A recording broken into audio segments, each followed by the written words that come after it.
Welcome to the channel, folks. Mr. H here for a news flash in the world of Star Wars. Ewan McGregor is in talks for an Obi-Wan Kenobi series on Disney+. Now, there's a few things which I want to kind of delve into with this, because a lot of people are reporting on this, but they're failing to note that this also debunks something which I thought was completely false anyway. The whole rumours about Disney killing off everyone because of apparently George Lucas still owning part of the rights and getting 25%, which I said was nonsense anyway. But I always, look, I'm not trying to hate on anyone or anything like that, but I do feel like if you're wrong, you should probably come out and just say, yeah, I'm wrong. I've done it many times. I hated on Shazam so very much before the movie's release. I actually really liked Shazam. Thought it was a good film. Still think the costume sucks. But I think it's important if you want to have any kind of legitimacy with your audience, just to say, oh yeah, no, I was wrong for that, definitely. Sorry. Hold my hands up. It's important. People, we all make mistakes. It's important to acknowledge them. Makes you a better, well-rounded person. So, like I said, this really does negate all of that. Let me just shrink this down a little bit. So, what we've got here is a rumor that started on some weird website, Cinelinks or something like that. But now it's been reported over on the Hollywood Reporter. I wasn't going to report on it from some no-name website with no source cited or anything like that. That's not good at all. Now, the report from the Hollywood Reporter says the actor has played the role in 3 films. The Jedi Order is once again calling for Ewan McGregor into service. The actor, who famously portrayed the masterful Jedi Knight Obi-Wan Kenobi in 3 Star Wars movies, probably the only redeeming thing about those prequels, and the only actor that seems to have come away from those movies unscathed. In fact, he's just gone up in people's books. Everyone else is there. Apparently he's in negotiations to reprise the role in a Kenobi-centered series for Disney+. Now, the Hollywood Reporter has confirmed this. So it came out elsewhere, but they have now then confirmed it with their sources. So, reputable. The development positions the series as the 3rd Star Wars title being made for the upcoming streaming platform, which is set to launch this fall and is meant to take aim at rival digital services such as Netflix, while taking Disney and its brands into new audience realms.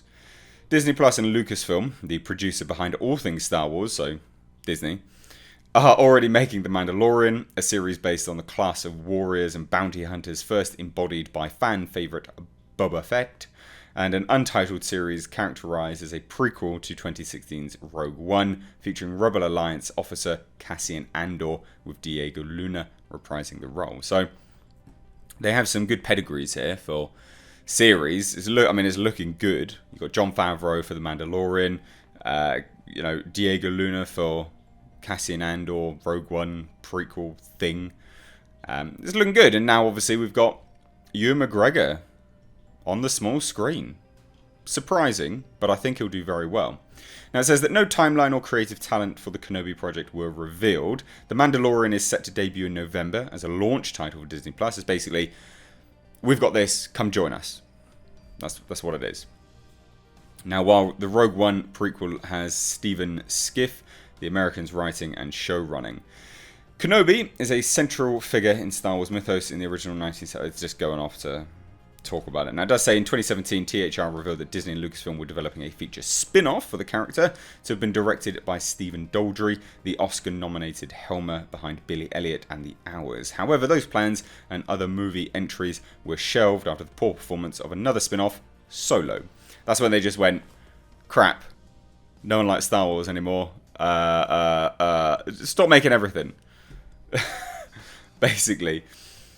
And there was also some rumours which came out to say that this was going to be developed for a TV series, because I remember doing a video on it. I remember then saying, great that we're getting it, but it's a discount by comparison, so it's a shame. I remember doing that video. So it is a real shame. Now, apparently McGregor last starred in Disney's live-action Winnie the Pooh movie, which was recent. It was in 2017. And he's had 2 major franchise plays on the docket. The Shining sequel, Doctor Sleep, which is set to open in November, which looks amazing. And a villainous turn in Birds of Prey, where he's supposedly playing a gay Black Mask who orchestrates a heist because his genital pictures are in a diamond that's been stolen. Yeah, I kid you not, that's the rumour that's going around. So anyway, what do I think of this personally? I think this is a good move for Disney.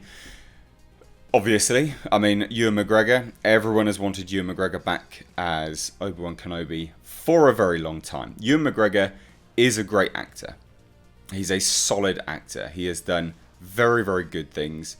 And it's a shame that he's not in more stuff, but I do also think that's down to him being quite particular about the things that he picks and chooses and things like that. So I don't blame him for that. Just a shame that he's not in more things.